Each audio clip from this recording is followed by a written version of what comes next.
আসসালামু আলাইকুম রহমতুল্লাহ। আলহামদুলিল্লাহ ওয়াহদা ওয়াসসালাতু ওয়াসসালামু আলা মান লা নাবিয়্যা বা'দা আম্মা বা'দ। মারকাজুস সুন্নাহ সালাফির ২০২৪ সালের দ্বিতীয় সাময়িক পরীক্ষা আজকে থেকে শুরু হলো। শিশু শ্রেণী থেকে সপ্তম শ্রেণী বুলুগুল মারাম মুতাওয়াসিতা জামাত পর্যন্ত।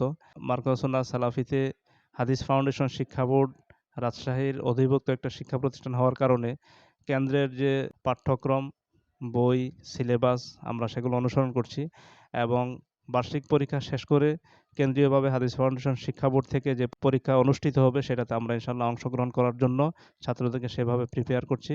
আল্লাহ রাব্বুল আলামিন ছাত্রদের এই মেহনতকে কবুল করুন এবং যে সমস্ত শিক্ষক মণ্ডলী অক্লান্ত পরিশ্রম করে ছাত্রদেরকে সুন্দরভাবে এ পর্যন্ত এগিয়ে দিয়েছেন, আল্লাহ রাব্বুল আলামিন তাদের প্রত্যেকের ইখলাস এবং মেহনত অনুযায়ী তাদেরকে জাযায়ে খায়ের দান করুন, আল্লাহুম্মা আমিন।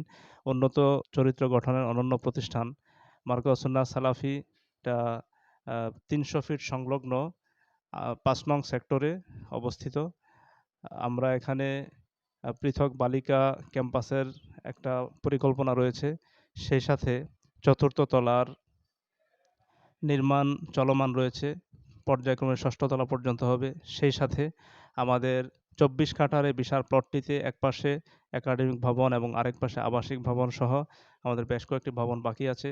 আমরা ইনশাআল্লাহ যে মহতী উদ্দেশ্যে কাজ শুরু করেছি, মারকাজুস সুন্নাহ সালাফি এখান থেকেই একসময়ে তারা আলিম সমমান সানবিয়া শেষ করবে, তারপরে দাওরা হাদিস শেষ করবে, একসময় তাখাসুস হবে, মদিনা বিশ্ববিদ্যালয়, আল আজহার বিশ্ববিদ্যালয় মিশরে পড়তে যাবে এবং এটা রাজধানী নতুন ঢাকার একটা মানসম্মত শিক্ষা প্রতিষ্ঠান হবে।